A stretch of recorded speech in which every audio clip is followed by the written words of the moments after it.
Retrofuturism has a way of making the future feel both familiar and strange at the same time.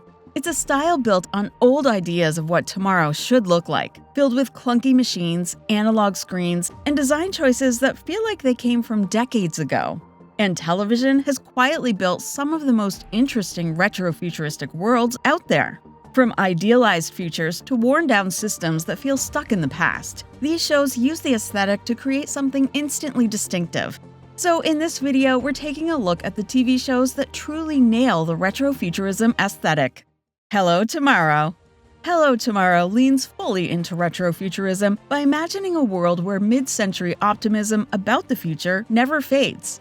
The series builds its identity around bright pastel colors, chrome-heavy technology, and a version of the future that feels lifted straight from 1950s advertising. Rocket ships, automated homes, and lunar living are treated not as distant dreams, but as everyday consumer products.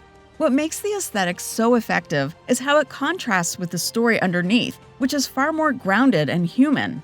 The polished, almost artificial world reflects the characters' hopes and illusions, turning retrofuturism into more than just visual style. It becomes part of the narrative, reinforcing the idea that the future being sold might not be as perfect as it looks. Fallout brings retrofuturism into a post-apocalyptic setting, creating a world where the future is shaped by the past vision of it. The series draws heavily from 1950s Americana, blending nuclear-age optimism with the harsh reality of a world destroyed by that very mindset. Vaults, robots, and technology all carry a distinctly retro design, making everything feel frozen in a version of the future that never evolved past its original ideals. This contrast between aesthetic and reality is where the show thrives. The cheerful, vintage-inspired visuals sit alongside a brutal, unpredictable world, highlighting the gap between what people once believed the future would be and what it actually became. It's retrofuturism at its most ironic and visually striking. Loki approaches retrofuturism through the Time Variance Authority, a place that exists outside of time yet seems oddly stuck in the past. The TVA's design combines outdated technology, analog screens, and bureaucratic office spaces, creating a version of the future that looks deliberately retro. Beige walls, flickering monitors, and clunky equipment give the organization a dated feel, as if progress simply stopped.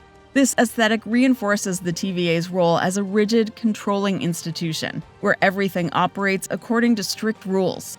By blending sci-fi concepts with mid-century office design, the series creates a unique visual identity that blurs the line between recognizable and slightly out of place.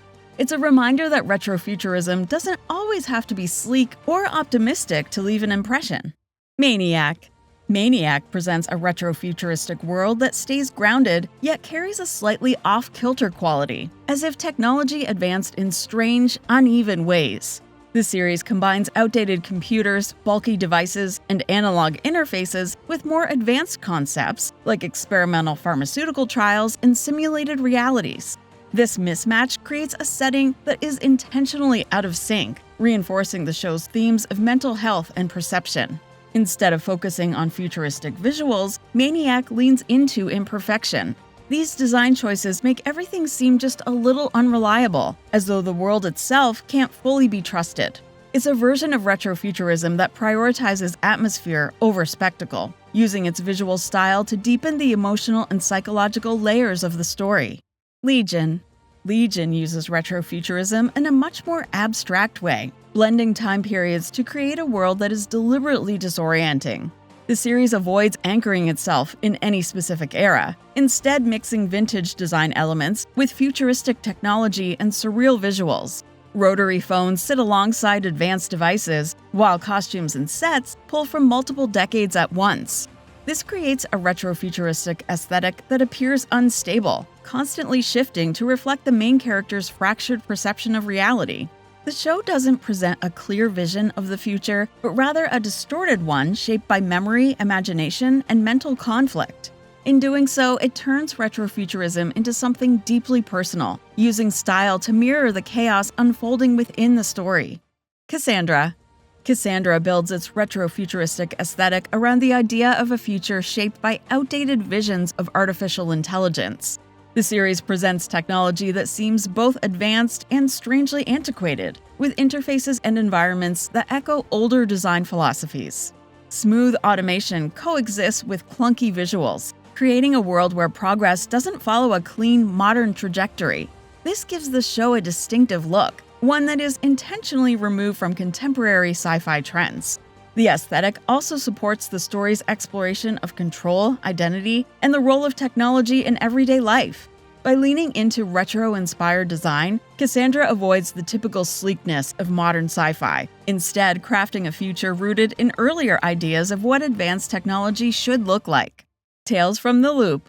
Tales from the Loop approaches retrofuturism with a quiet, almost melancholic tone.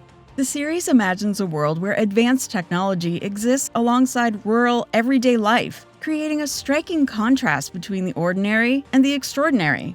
The machines and structures feel grounded in older design sensibilities, with muted colors and industrial forms that blend into the environment rather than dominate it. This gives the show a timeless quality, as if it exists outside of a specific era. The retrofuturistic elements aren't flashy or overwhelming, but instead are integrated into the world in a natural way.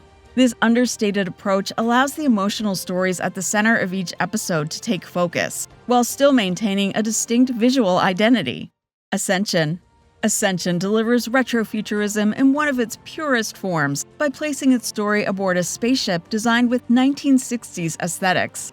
The series imagines a generation ship launched during the Cold War, meaning its entire environment reflects the design sensibilities of that era. Everything from the architecture to the costumes appears frozen in time, creating a self-contained world that never evolves beyond its original vision. This gives the show a distinct visual identity, where the future is defined by the past. The retrofuturistic setting isn't just stylistic, it's central to the premise, reinforcing the idea of a society cut off from progress. The result is a fascinating blend of nostalgia and science fiction, where time itself seems suspended. Alien Earth. Alien Earth expands the franchise's retrofuturistic aesthetic by bringing it closer to a more familiar setting. The series continues the established design language of the Alien universe, where advanced technology is presented through analog controls, dimly lit environments, and industrial textures. Screens flicker, interfaces feel tactile, and everything carries a sense of weight and physicality. This approach keeps the future grounded, avoiding overly polished visuals in favor of something more lived in. The retrofuturism here enhances the tension, making the world seem both advanced and vulnerable. By maintaining this aesthetic, the series stays true to the franchise's identity while exploring new stories, proving that retro-inspired design can remain effective even as the setting evolves. Omniscient. Omniscient offers a more subtle take on retrofuturism, blending futuristic surveillance technology with a world that otherwise isn't overly advanced. The series revolves around a system that monitors every citizen through personal drones, yet the surrounding environment remains grounded and familiar. This contrast creates a version of the future that stays close to the present, but with a crucial technological shift. The design avoids flashy visuals, instead focusing on functionality and restraint. This makes the retrofuturistic elements stand out even more. The aesthetic supports the show's themes of privacy and control, presenting a future that remains plausible while still carrying the influence of older ideas about surveillance and technological oversight. Honorable mentions. And to round things out, here are a few more shows that deserve a nod for their take on retrofuturism. Silo builds a contained world where outdated systems shape an entire society, while Star Wars Andor leans into gritty, analog-inspired tech, giving everything a grounded quality. Severance creates a sterile corporate future that echoes mid-century office design in unsettling ways. For All Mankind imagines an alternate space race where retro aesthetics evolve alongside advancing technology. And if you're looking for a bright, pulpy take on the future rooted in late 70s sci-fi style, Buck Rogers in the 25th Century delivers exactly that. It might have aimed to show the future when it first aired, but today it feels wonderfully retrofuturistic. So those were some of the TV shows that really get the retrofuturism aesthetic right. If there's another series that nails this style that we didn't mention, feel free to drop it in the comments. You can find more TV deep dives over at tvshowpilot.com. And subscribe to the TV Show Pilot channel for more videos exploring the shows that stand out for all the right reasons.